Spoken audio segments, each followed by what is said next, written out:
So I got to work in the bank when I was 15.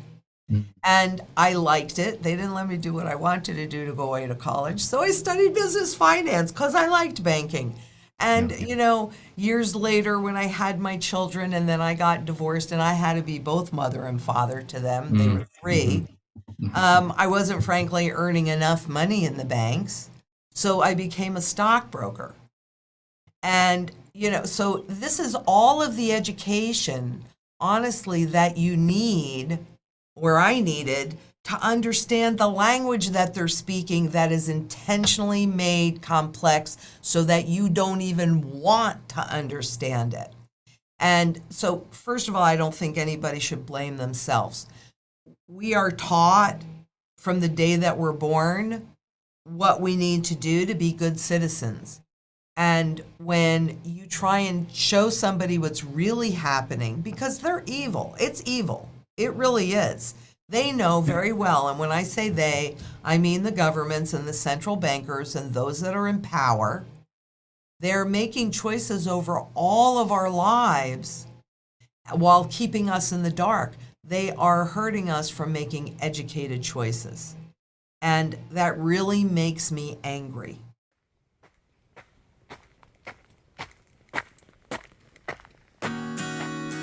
Sons, friends, welcome to the Being Sons podcast. My name's Jay Heck, and that is the voice of Lynette Zang. She is the senior market analyst at ITM Trading. Now, as you can tell from that little cinnamon bun teaser at the beginning, this conversation is going to be going in a very different direction than anything I've ever done in the past. And I'm thankful to say that this podcast is the product of a conversation that I've been having with God for a couple of years. I was very disrupted several years ago when I realized that I didn't feel like I was fulfilling my role as a man, as a husband, and as a provider by not knowing more about this area that I grew up not being taught much about. I just found that God was there. He was quick to playfully begin introducing me to people like Lynette, our guest, who began helping me understand the way that the world works, the world of money works. And no surprise, there's a storyline. There is a story. There's a story. There's a pattern in money that Lynette is actually going to help us to see. And I think what I'm hoping is that you, in your familiarity with the story of Scripture, are actually going to see this overlap between the two. And it's going to help us understand a little bit more about the times that we're living in and how to be prepared. Because I'm also discovering as I read Scripture over the years that God is very much a prepper. You could ask Noah, you could ask Joseph, you could ask Jesus, you could ask John the Baptist, you could ask me. He's been preparing me all my life to be where I am right now. And so actually, while some of this is going to be disruptive to you, I would be surprised if it was a real shock to you. So now before I close my intro, I want to apologize. I did not press both record buttons, and for that reason, the recording is not up to our normal standards. So let's go along for a journey. Let's have a conversation with Lynette Zang. I'm going to ask her to take some very complicated, very mysterious concepts about money and the things that we need to know and ask her to make them simpler and more understandable to us. So let's take a walk and have a talk along the tried and true road to being sons.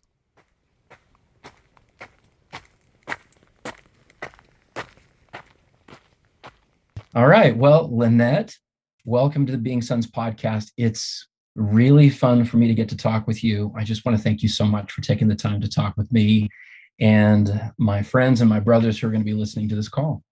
Well, I'm very happy to be here, Jay. Thank you for inviting me. You bet. First, I just want to say thank you because God has used you to meet a need in me. I grew up and I knew very little about financial matters. When I would be around a group of men that might be talking about the retirement funds and stuff, I would just want to slink under the table because I felt really ill prepared. And I came by that honestly. My parents weren't prepared either. They didn't know how to pass on any of this information to me. Mm-hmm. And so there was this unprepared uninitiated, ill-equipped place in your life that you can kind of ignore for a little while, but then certain situations will come up and they'll bring it to the surface again. And, obviously we're in an environment right now where a lot of things that we were able to just trust in and be comfortable with them being in the background and behind closed doors, we're not allowed, we can't intelligently do that anymore. And so anyway, you have been a tremendous help. Your YouTube videos, I just continue to consume them. I feel like every time I watch one, I get maybe a 0.5% more intelligent on it. And so over the course of the last 2 years, you still probably 95% of the stuff, 90% of the stuff you say still kind of goes over my head, but I am in way better shape now than I was 2 years ago. So I just want to say thank you for that. Well, you're very welcome for any service that I can be to you, but I'm not happy if 95% of what I say goes over your head because I'm really trying to help everybody understand this. Because that's what happens. People don't understand something and they just say, well, they must know what they're doing. But this is intentionally, I've read so many documents. This is intentionally made so complex that people don't question it. And they'd rather hide under the table than actually understand it. So, I've made a couple changes and I will continue to try. But when you don't understand something, and this would be true for anybody, if I say something that you don't understand, and if you type it in, then Edgar will let me know. And then that gives me an opportunity to kind of back up and try and explain it in another way. Because one thing I learned raising my children is that everybody learns things differently. And I have to be kind of broad-based because of all of the different listeners that I have. But, if there's something you don't understand, then that means that there are a lot of other people that don't understand it either. That's why I love questions so much, to be perfectly honest with you. Well, I think I may be selling myself short and your teaching skills a little short, just to exaggerate the point. You're doing a great job. I really appreciate that. So, when I discovered your videos, I felt really relieved, but also very called to action. It's very disruptive to begin knowing the things that you know. And it's kind of like the stages of grief where there's a bit of denial, there's a bit of anger, but you just have to work through those things. And I'm a better man for having done it.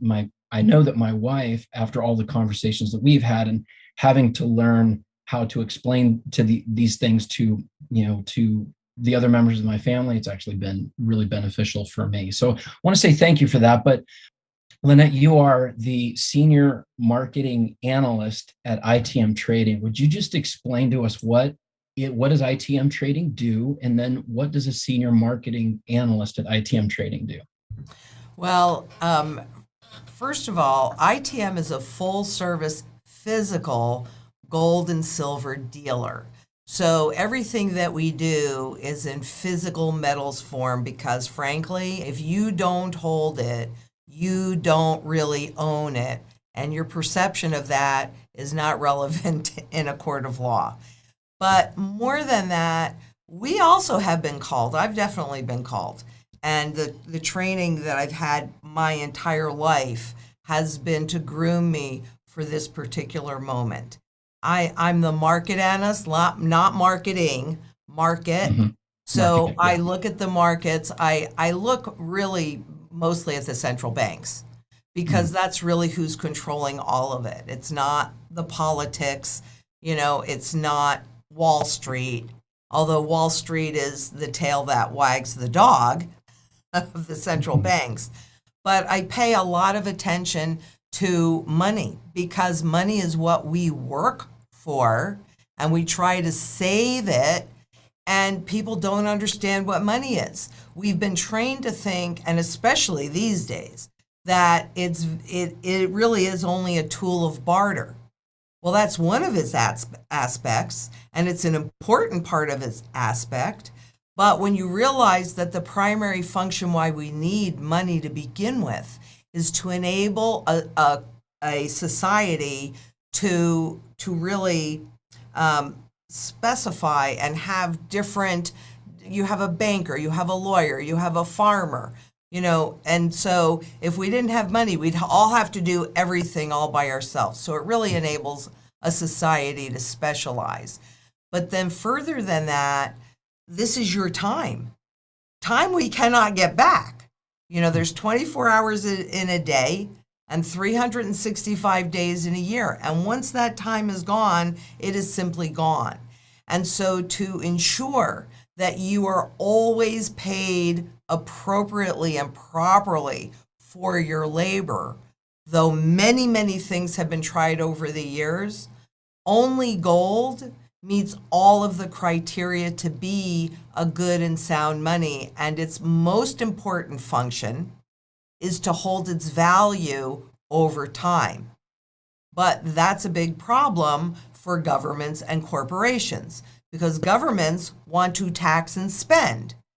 But when they tax you on a gold standard, you know about it and you might not like it and you'd get some pushback.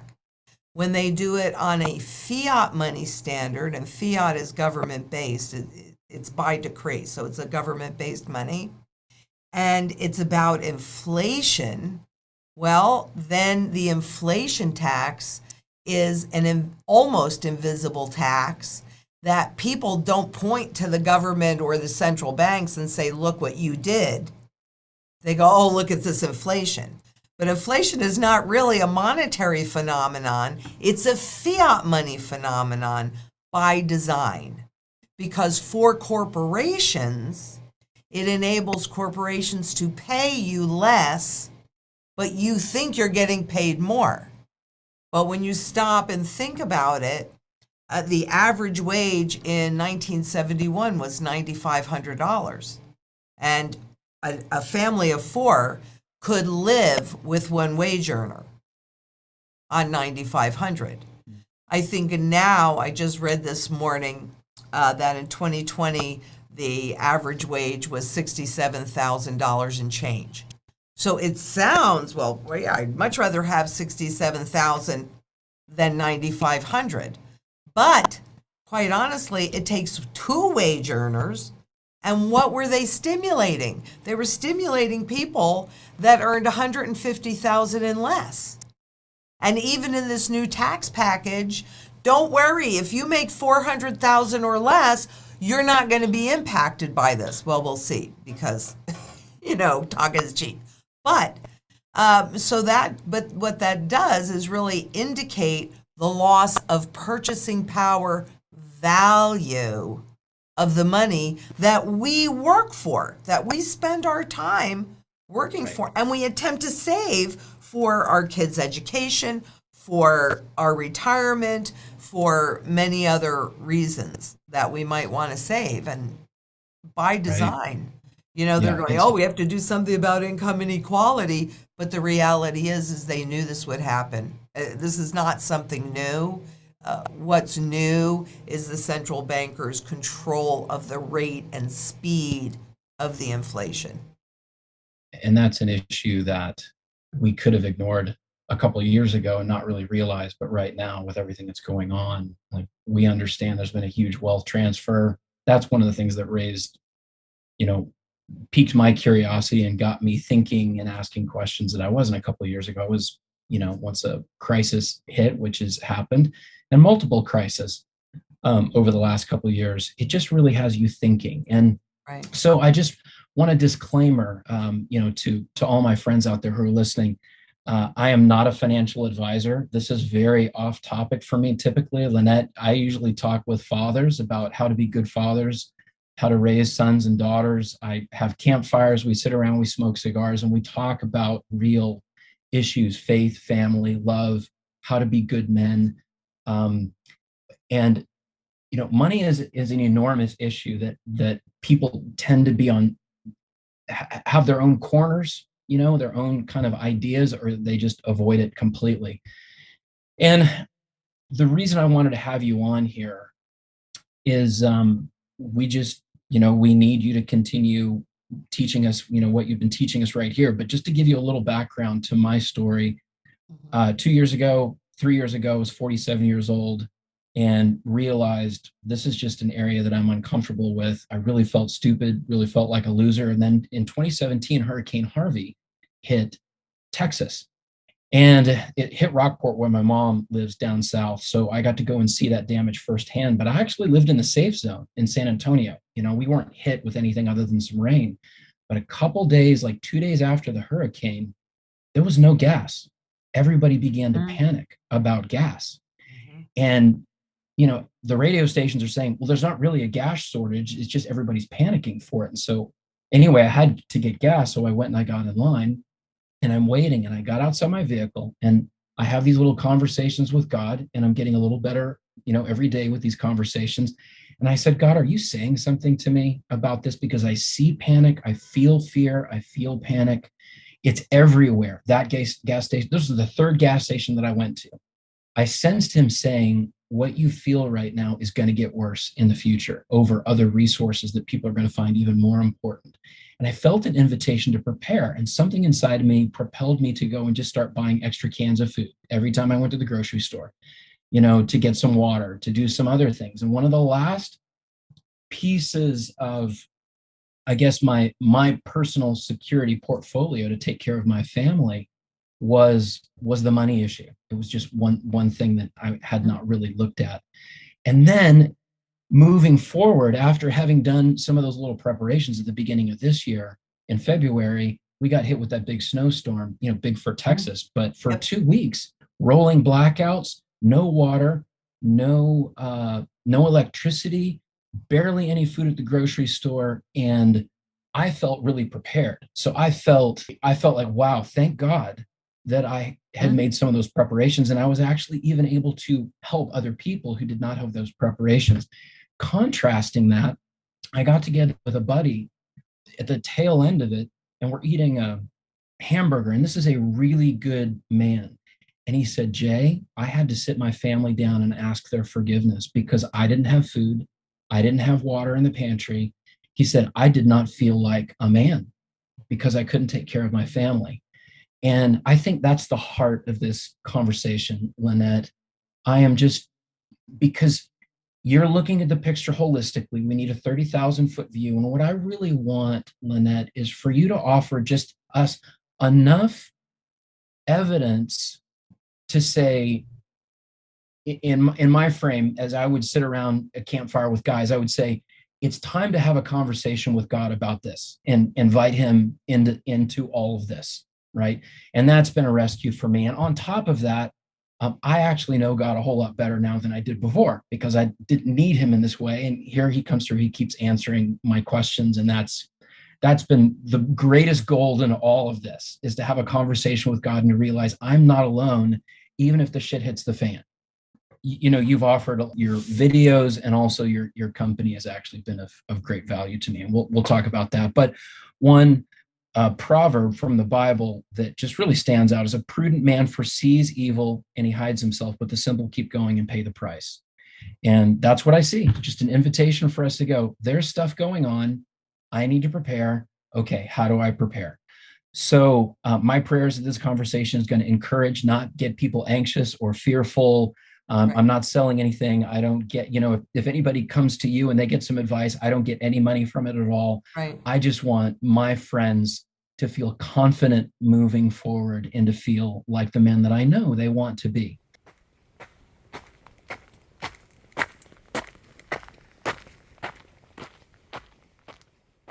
So I always sit down with men and I say, what's your story? And you've shared a little bit of your story, but Lynette, what's your story? How did you get to be a senior market analyst here? Well, I'm going to tell you, first of all, when I was listening to your story, I got the goosebumps more than once because I'm not very religious, but I am extremely spiritual. And I have frankly been guided my entire life.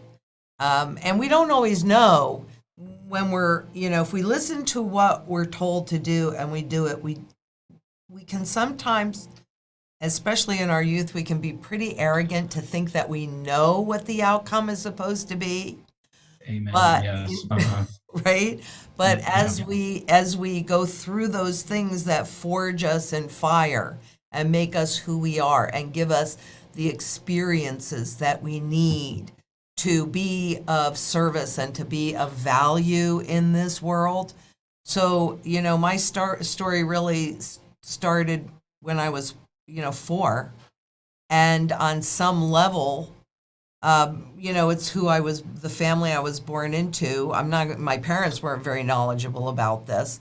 My uncle was a major antique dealer, very high end. And he's really the one that started my education in tangibles.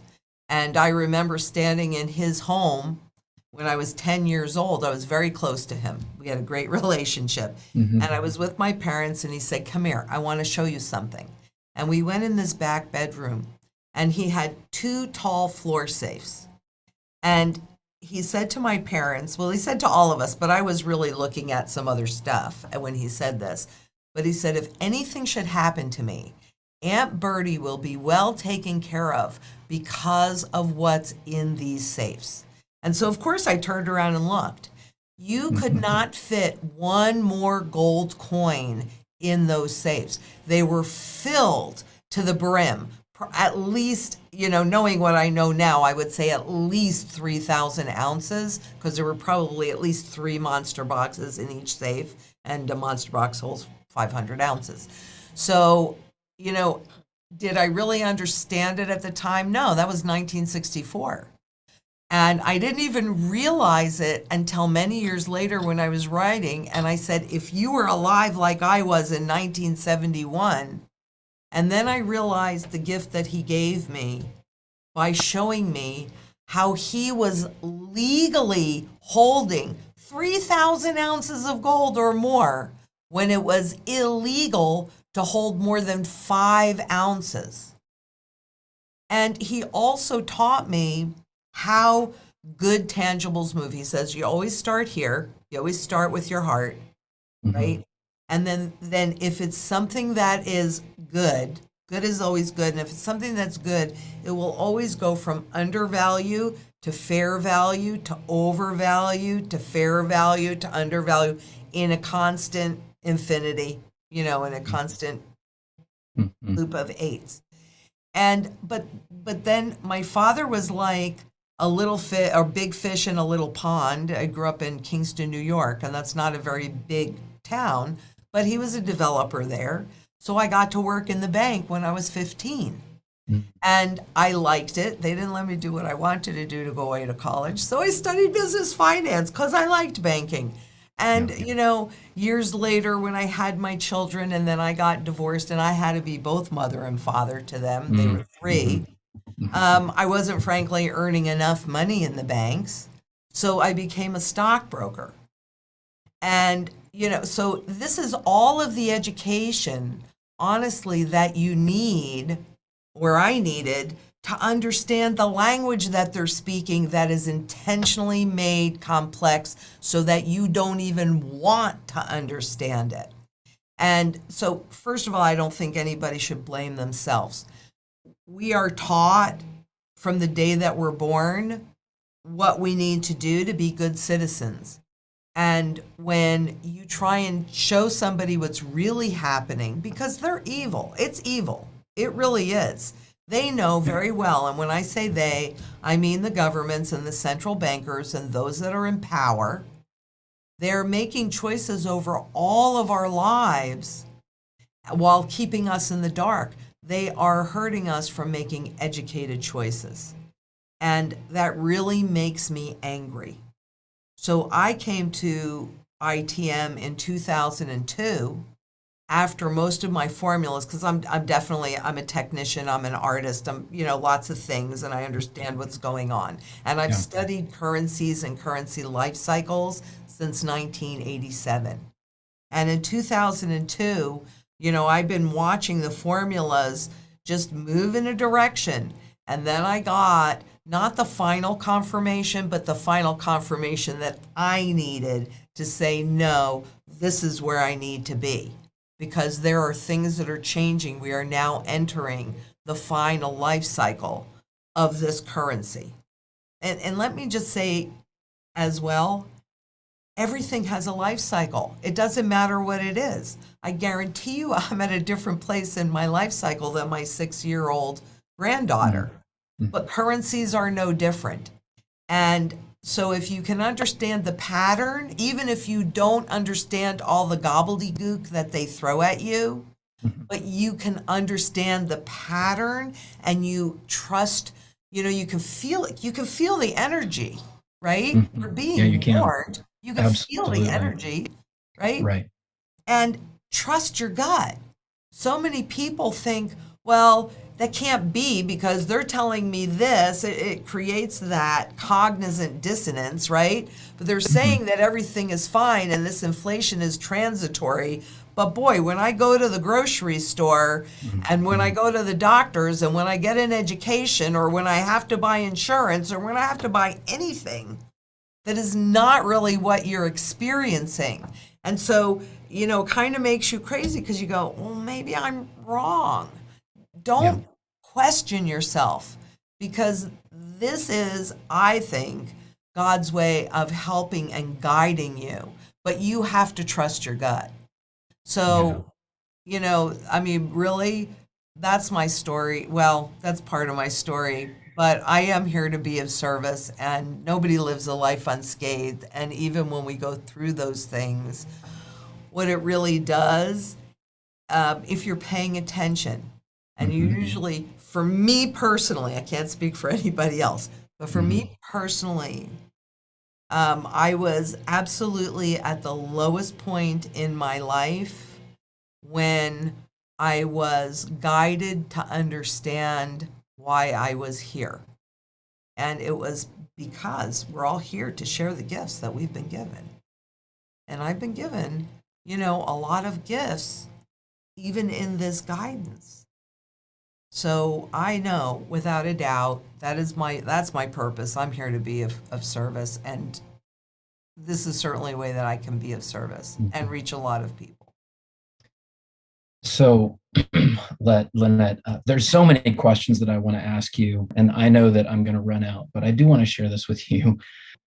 When I began seeking, what I began to realize is tag teaming with you on that point, that when you begin having these questions that rise up and they're irritating, we've got a couple of options. One of them is to ignore them, which I did for a long time.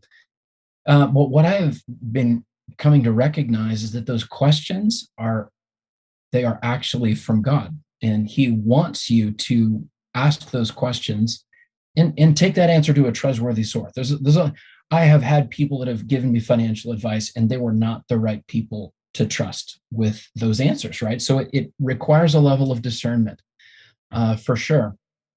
But as I began investigating this situation, and I might get a little bit more into the story in a little bit, I was led to you. Actually, there's another guy I like really watching, Neil McCoy Ward, and you were a guest on his show, and I just loved your approach and your heart for people, and so I began watching you. And as I began learning, and then I actually called for a consultation with one of your analysts, and that was really fruitful. I also felt like God was really speaking to me through that. I ended up on a call with somebody who thinks about the world and money the way that I do, and very, very helpful. But I'm listening to you as I'm driving down the road. I don't know, months and months and months ago, and I'm just feeling such profound thanks for you. And I felt like I was being parented. Like that's what I was at. That's actually what I've been asking for. God, I need you to parent me in this area. And please don't take this the wrong way, but I felt like He was saying, I'm offering you mothering through her. You usually look to me and you ask me to father you, but I felt, Lynette, like He was saying, no, I brought you a mother, a tender heart who you can see her care for you. And I felt God's tenderness for you. And I heard you say, I've been groomed for this. And it was the first time I've heard you say that. Mm-hmm. And I felt the Lord speak to me, and He said, I have groomed her for this moment to prepare you. And she's really special to me.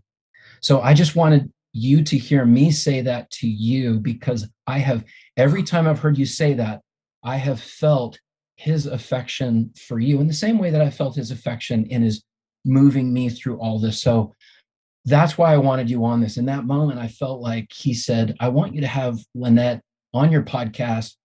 Invite her. I thought you wouldn't come on the podcast, but I felt that, well, that's kind of scary because nobody in my tribe, this is completely out in left field, but he said, would you want somebody, did you want Lynette to speak into your heart? Has this brought you peace? And I was like, absolutely. He says, there's other men out there that need the exact same thing. So anyway, I'm just very, very thankful to be here for that.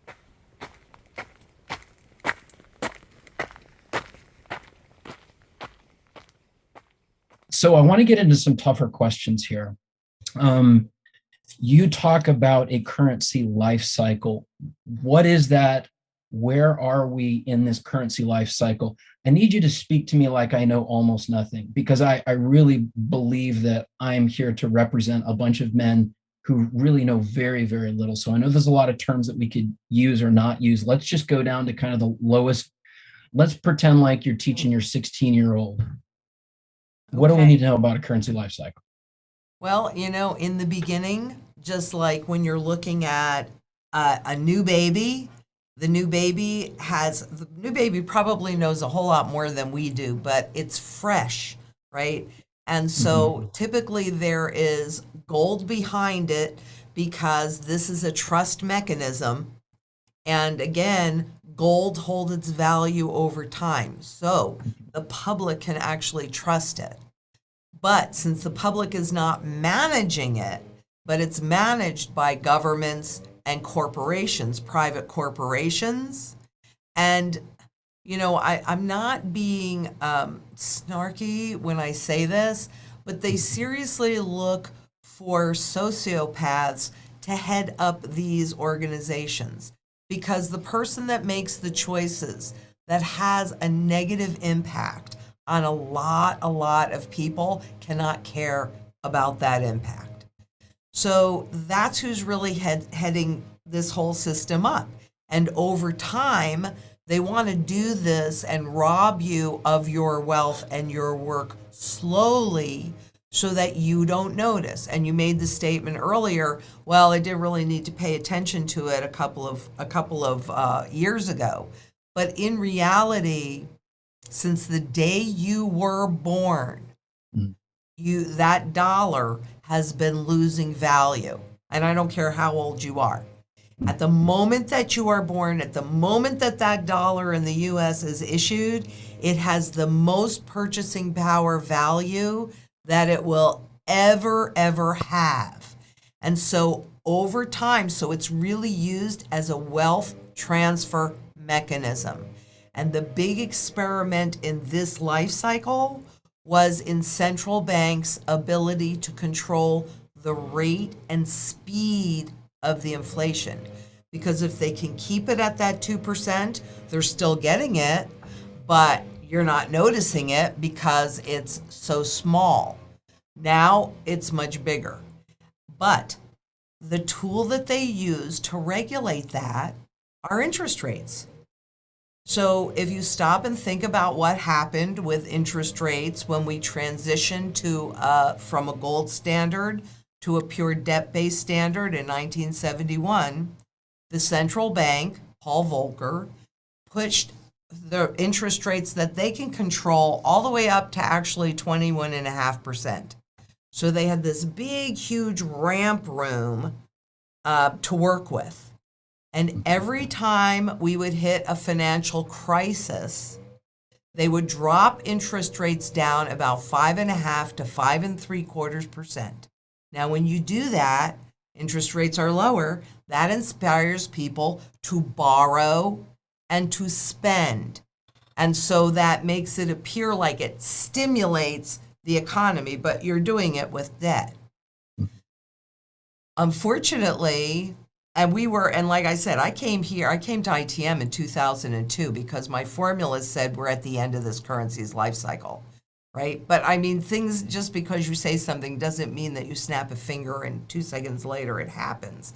But I got technical confirmation. It was, I could be off by a day or two, but I'm pretty sure it was October 9th of 2002, and I came to ITM in June 28th of 2002. So then 2008 hit. When 2008 hit, I knew, and I've been saying since 2008, the financial system that we had known died, and it did. And then the central banks, though all of it is a big experiment, but then central banks started massive money printing at once. They'd been doing it all along, but again, at the low enough level that you don't notice it, you being the public doesn't notice it, right? Dropped interest rates down to zero. Now they have lost their biggest tool. And every single time since 2009 that any government, any central bank rather, has attempted to raise interest rates, it has been a big fat fail, because what they really did with all of this money printing and all of this cheap credit, which the corporations get, and they get to take advantage of it. You and I don't. What are credit card interest rates? I think they're still like 28%, even though those banks are getting any money they want for 0%, right? And so they don't have that tool anymore. So if you ever hear me say they are out of tools, yeah, they can just print more money and expand their balance sheets. Like, you could take on more debt. You can do it until the credit card companies or the banks or whoever you're borrowing from says, no, I'm not giving you any more money. You can keep doing it and keep your real circumstance hidden. But we're at the point now where there's no, officially, there's virtually no purchasing power left in the dollar. The only reason why you can still go to the store and buy something with it is because the general public doesn't fully realize it. But there's no place you're going to go negative. We are going to go to negative interest rates. That's part of the allure for the central bankers of the digital currencies, is because then they can go below zero, which they can't with cash. Cash at this point anyway prevents them in this country from going to negative interest rates. But I mean, are negative interest rates at all logical? I mean, you're working, you're saving, and you're going to loan somebody money knowing that at the end of that term, you're not going to get back what you loaned them. On what planet does that make sense? Why would you do that? Maybe for your children, but who else would you do that for, really? The government? Yeah. So we are at the very end of this currency's life cycle, and I cannot tell you when the full collapse or the hyperinflation, because there's not one doubt in my mind that we are already entering a hyperinflationary depression. This is not something that I'm waiting for. You wanted to ask? Yeah, so you have studied these life cycles, currency life cycles. So in studying the patterns, like, what are you looking at right now, like culturally or over the world, that just says, this is just a repeat of where we've seen? So can you point to something in the past that says that we may be familiar with and say, what? Look at then, look at now. Yep, 100%. For those that were alive in 1971, or even in 1913, I don't know too many people that are alive then, but just go back to 1971. And what was happening? There was war. Do we not have the pandemic war? Do we not have what's going on in Afghanistan and the Middle East and Iraq and Iran? So there's war. There was also women's lib in the 71, and now we have the Me Too movement. Civil rights, Martin Luther King in the 70s, and we have Black Lives Matter now. We had issues around oil. So we had the oil embargo back in the 70s. So I'm familiar with those lines because I remember that from that day. And also we have issues around, energy is exploding and the globe is dependent upon this energy. We have not really even begun, forget the transitory inflation. The inflation has been in the currency since 1913. It's not going away. It's not transitory. The speed may be a bit transitory. So when you So, say transitory, do you mean temporary? well, I haven't heard a really good definition from any central banker on what transitory means, Right. I mean, but I hear that that's word a lot. Okay. Okay. I have a great audio clip. If you want it, we'll give it to you. You can share Okay. it with Okay. Fed Chair Powell in front of the Senate Banking Committee when they asked him to define transitory. Boy, he sure stumbled a lot. But it's not transitory. High inflation. I don't have the full technical confirmation of the beginning of hyperinflation because I'm still looking for the monetary velocity, which is the speed at which money changes hands, to go up in a pervasive way. And that's something that I look at regularly to see where we're at with that. But everything. So there's a whole lot of commonalities between 1971 and today. And we transitioned into a new monetary system in 1971. Also, super high. We had officially 45% inflation there. Officially, 50% is considered hyperinflation. 45% is pretty good. That's pretty, I mean, Yeah. it's pretty bad, really. So, and we had a stock market implosion. So we haven't had that yet. And we haven't had 45% inflation yet. But we're looking at, I mean, do you believe the numbers?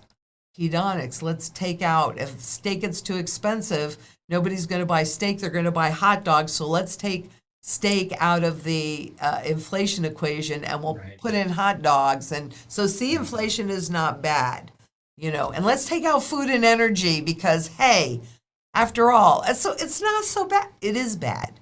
If you're living and you're working and you are especially the average worker,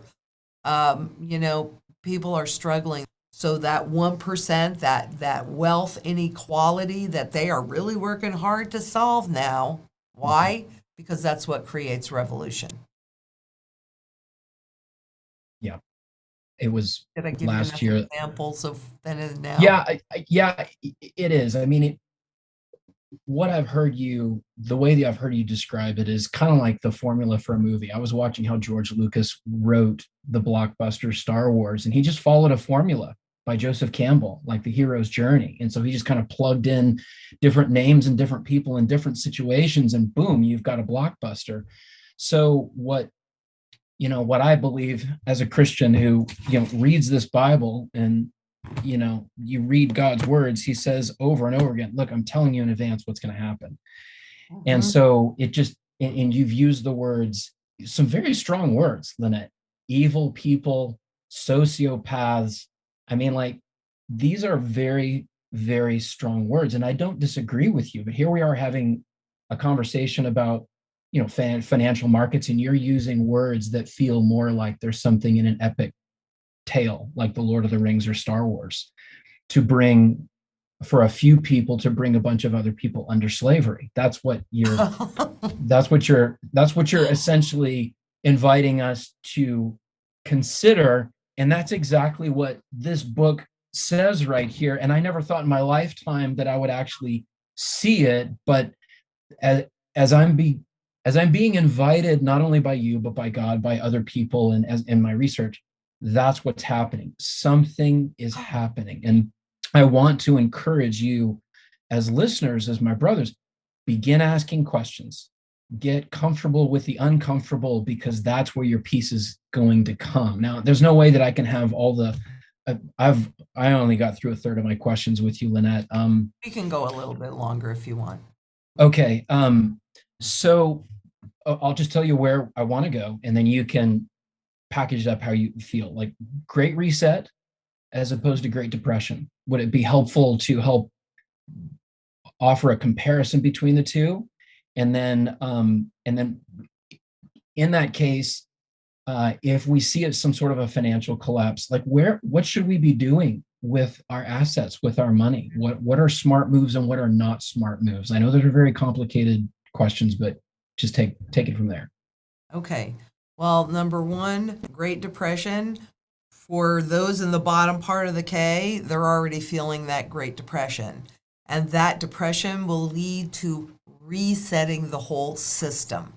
And what we're talking about here is very much what we talked about or not what we talked about, because really didn't realize what we were going through, but it is a social, economic, and financial system reset, because it's a debt-based system and they have to reset the debt, because the new system that they have lined up for us, and I don't think they're done with it yet, is the central bank digital currencies to take everything and all titles online. And I hate to say this, but to create, I feel like we're going back to feudal times where you have the lords that own everything and the serfs that own nothing, but they're renting everything. And that's the goal. If you listen to the World Economic Forum, then you will get that sense there, because they are telling us you own nothing and you're happy. Well, look at how much rents have gone up. You're not going to be happy. So the Great Depression and the Great Reset are one and the same, and the reset will occur when confidence is lost in the currency. And, in many ways, inflation, even at 2%, is resetting the value of the currency. So the Great Reset is the overnight devaluation that occurs. And typically that means that, 1,000 to 1 is a pretty average amount of reset. So if you have $1,000 in the bank and you wake up in the morning, you got one, right? They just lop off 3 zeros. On average, that happens. What happens to a society when you realize that all your money's gone? I mean, everybody freaks out. On average, yes, they do. Because just like you were talking about earlier, being in line for the gas and having almost no food in the grocery stores, and of course we experienced that in March, et cetera, et cetera. Really what happens is when people are hungry and hopeless, they make choices they would not otherwise make, and people are not prepared. As we have witnessed and experienced, grocery stores typically only have 3 days worth of food on the shelves, and only 3 days of food in the warehouses. So after 6 days, there's no food. So you need to be, definitely you need to be prepared. And I have a mantra that is how I've been getting myself and my family prepared, and that is food, water, energy, security, barterability, wealth preservation, community, and shelter. And I'm going to put medicine in there too. If you have a chronic illness, then, and you are dependent upon this medicine, these are things that happen every single time. So for me, what I did, and obviously I've been working on this for a while, but more so on the food, water, energy, that whole piece since 2010. I mean, I was living in a little 2-bedroom condo and getting ready to retire when 2008 happened. And, because I just wanted to, lock the door and travel and not have any responsibilities. But when 2008 happened and I knew the system died. I knew it was going to get bad. I knew that the worst was not even marginally close to where we were at that time. I bought a half an acre in the middle of the city, and I did that because my children are here, and I would never leave my children. I am, they are my life, my grandchildren now, and all of that. So I started taking the lawn out, because if you're going to use water, and especially I'm in Arizona in the desert, if you're going to use water, then it might as well produce food. And I originally started out, and I'm not a gardener. I'm still not a gardener. I've learned a lot over the years. I can lay irrigation if I need to. But, I'm not a gardener, but I knew that for most people, food is the single biggest issue. And my family at that time with my siblings that lived here, I wanted to grow enough food to feed 20 people, but I don't really know how to do anything in a small way. And I really care about people. So I actually converted my entire property into an urban farm, and I put in food hedges so that if people are hungry, they can walk by and they can pick a pomegranate, they can pick an orange, they can have some moringa. There's food, there's lots of food on the exterior of my property. And I did that specifically for others. Not that I don't eat it as well, but I did that more for people that when they walked by, they were hungry, that they could still feed their family. I had a lot of people tell me how stupid that is. There are things that I can control. I can show up and I can do the work. That I can control, but I can't control you or anybody else. Mm-hmm. So, food, and then obviously, you can't live without food or water. And, there are many places in the country that have ample water or lakes or what have you, but I'm in the desert. So that's not really true here. So on this little half acre, I have 5 ponds, and they catch rainwater, and, and they also provide fish for eating. And, so I just made sure. So there's food, there's water, there's energy, which you experienced, right? Personally, I do not let my tank get below a half a tank. Because if I need to leave quickly, where I need to go, I'll be able to get there if I have at least a half a tank of gas. Yeah. Right. So, it's awful to think about these kinds of things. I know. But look at Australia. I've been paying attention to China for a long time because I said they are the ones that are going to show the world leaders how to control a population. And you look at a place like Australia, and you look at you live in Texas, right? Yes. The law that they just passed, what bothers me, there are a lot of things that bother me about that law, but what bothers me the most is the vigilante aspects of it. Yes. Rat out your neighbor. Instead of come together in community, rat out your neighbor.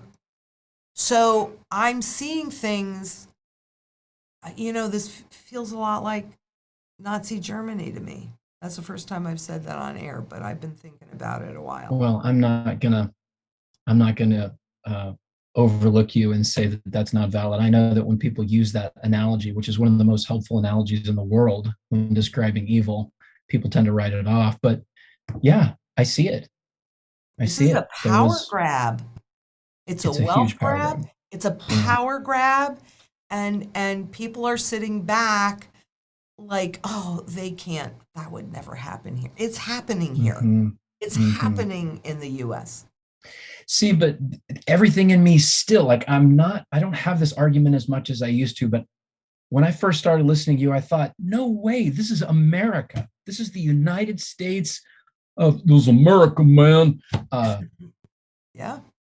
We're free, we've got options. And I feel like if we have even the least bit of clear visibility, we can see that every one of those things that we held so dear and as inescapable rights, they are all vulnerable. Watching the central banks like I do and the global economy like I do, I have really, for so many years, been watching them whittle away our rights. And they do it in public. It's not like I have access to any information that you don't have access to.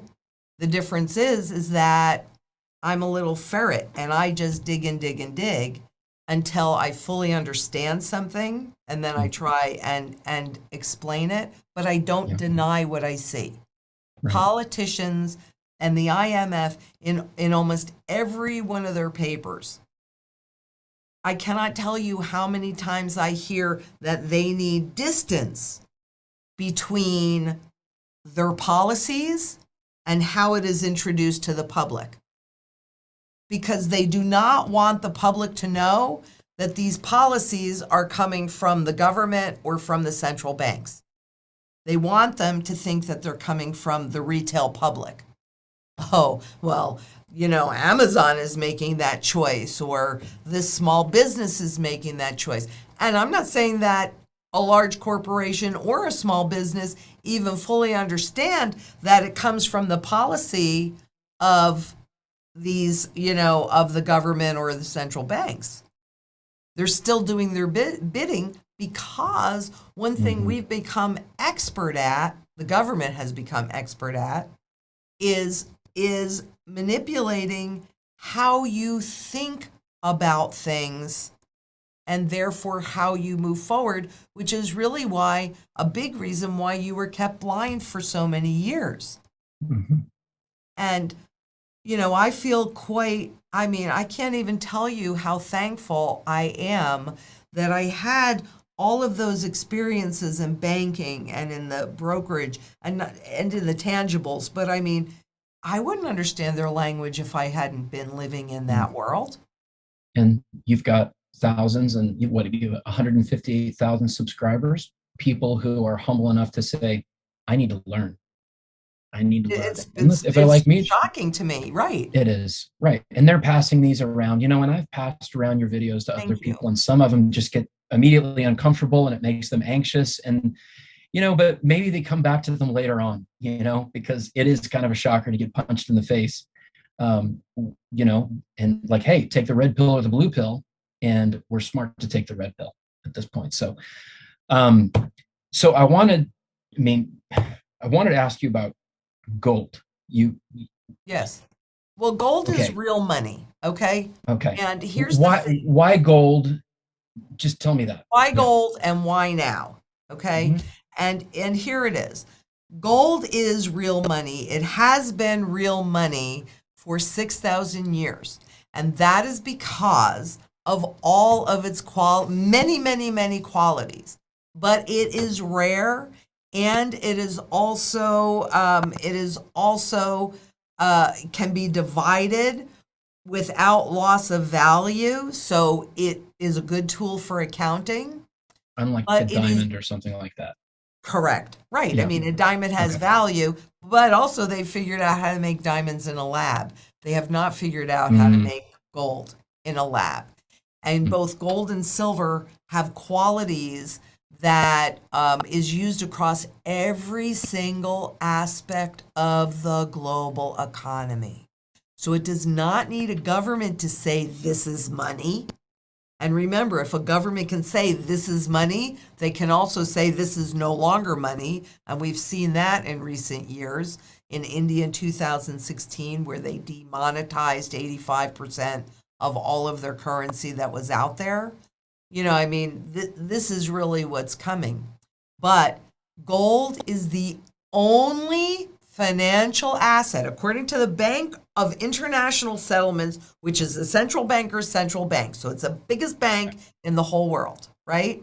Okay. According to the Bank for International Settlements, it is the only financial asset that runs no counterparty risk.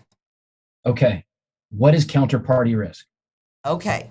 You and I have an agreement, right? So I'm a counterparty to that agreement, and you're a counterparty to that agreement. So that means that I'm dependent upon you to hold up your end of the bargain, and you're dependent upon me to hold up my end of the bargain. And as long as we both do, everything is hunky-dory. But if we don't, that's the risk that you're running. Okay, so that is counterparty risk. And gold, no counterparty risk, because you actually hold it and own it outright. Those dollars in your wallet or in your bank account, those are debt instruments of the Federal Reserve. So if this Federal Reserve goes away, or this Federal Reserve chooses to demonetize that, it goes away. What are you going to do? You buy a stock in a stock market? Well, chances are pretty good, if it's in a margin account, which it probably is, then many banks have the legal right, and do, to use your equity for their benefit and use your equity as collateral and borrow, and then they can do anything they want with that money. If that bank goes under, well, we have the bail-in laws. Too bad, so sad. What are you going to do? Who are you going to call? Bonds? Bonds are a debt contract. So the counterparty, if the counterparty can't pay, we're seeing this with Evergrande in China and many other companies. But if a counterparty can't pay, too bad, so sad. So gold is critically important because it does not run any of those risks. No counterparty risk. And again, according to the Bank for International Settlements, gold held at home runs no political risk. And the thing about the gold is, and why it has historically never gone to zero, fiat currencies always go to zero 100% of the time. Over time, they do. But the reason why gold never does is because it is the only financial asset that has the broadest base of utility. It is used across every single aspect of the global economy. Therefore, it has the broadest base of buyer. If you want to sell something, what do you want? You want something that has like one buyer? Or do you want something that has many, many, many buyers? Now, I'm not saying that the price isn't going to fluctuate, but when you look at the spot market on gold and you see gold is at 1806 or 1795 or wherever it happens to be at this particular moment in time, all you're really looking at is a Wall Street contract that leverages a lot of physical gold that does not nor ever will exist. I was in the Bank of International Settlements website, and this was years ago before I really knew how to hit a button and capture it. I really do wish I had that skill set then, but I didn't. And for every 1 ounce of physical gold that actually exists in the world, there were 62,000 ounces of derivative gold, which is just paper gold. It's just push a button, create gold. So 62,000 promises that could not be kept for every Correct. 1 ounce of gold. That's staggering. Correct. Okay. All right. Well, if we had more time, I would want to ask you about Bitcoin and your thoughts on it. But physical gold, that's something that I've been hearing about for years on AM radio and stuff. And it wasn't until recently that I really began asking, this is very interesting. I was asking God, what about gold? How would I hand somebody a little object and somehow I would get the things that I need? It just sounds kind of ridiculous, right? But I began praying about it. God, what do you have to say? So I actually looked up every single scripture on gold in the entire Bible, read the whole thing, and realized that gold was actually the very first element mentioned in the Garden of Eden as the most precious.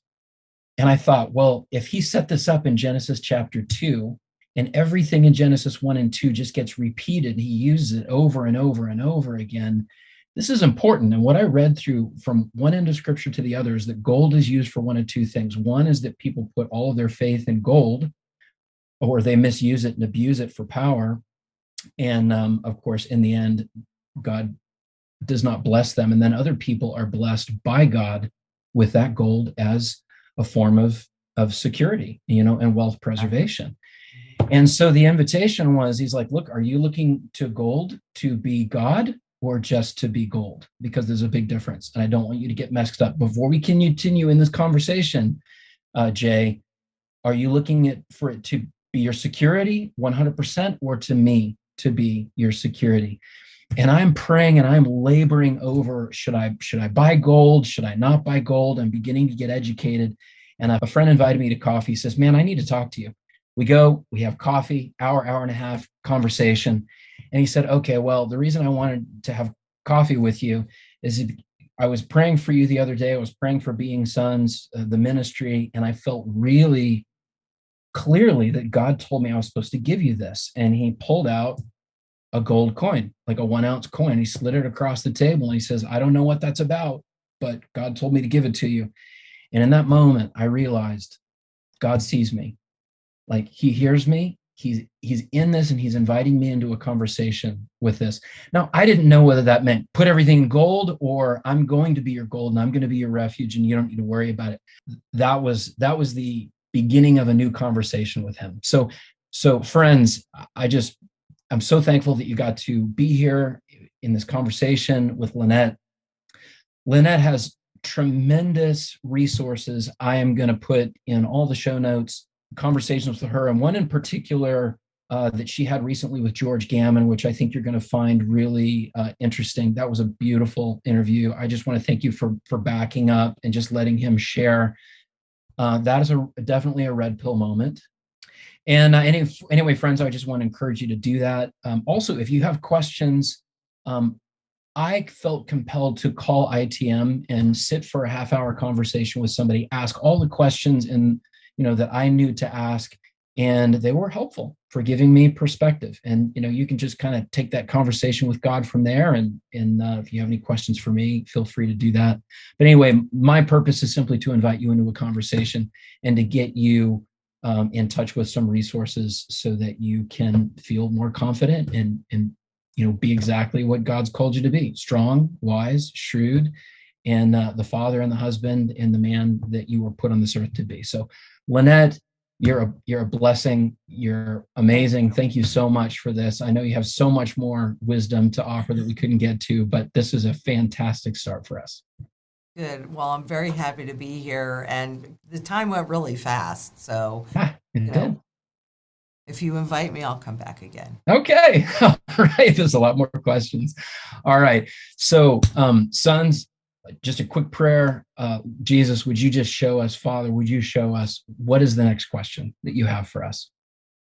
And Lord, we pray a blessing over Lynette, who you have groomed for this moment in time. We pray that you would infuse her with your strength, with ever deepening wisdom, and with, just all the prudence that she needs to be who you called her to be in this hour. And I pray that she would see you and you would see her and you would have a phenomenal conversation and an ongoing relationship of ever deepening affection for one another moving forward. Lord, just thank you for the gifts that you've given to her. And we bless you for the gifts that you've given to us through Lynette. Amen. Thank you so much.